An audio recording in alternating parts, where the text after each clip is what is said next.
السلام علیکم، میں کلاس 8 ہے، سبجیکٹ اردو، ٹاپک افیہ ماحولیاتی آلودگی۔ اس کے 2 پارٹس ہم نے کیے ہیں، اب تیسرا دیکھتے ہیں۔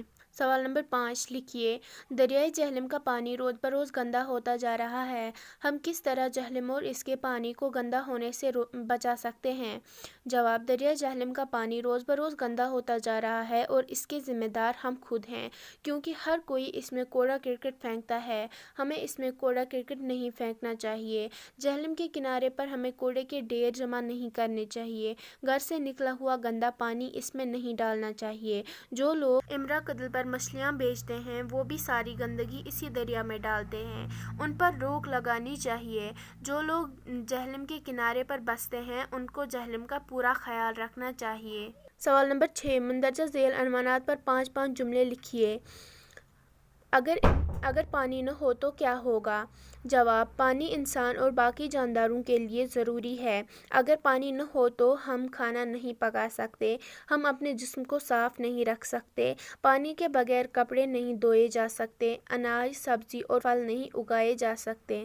شور اور سنگیت میں کیا فرق ہے؟ جواب: شور سے انسان کے بہت سے اعضاء کو نقصان پہنچتا ہے۔ کان کے پردے کو نقصان پہنچتا ہے، انسان کئی بیماریوں کا شکار ہو جاتا ہے۔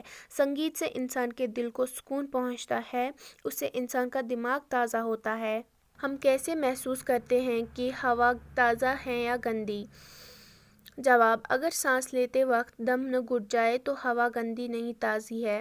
اگر سانس لیتے وقت ہوا میں بو محسوس ہو تو ہوا گندی ہے۔ اگر سانس لیتے وقت دم گھٹ جائے تو ہوا گندی ہے۔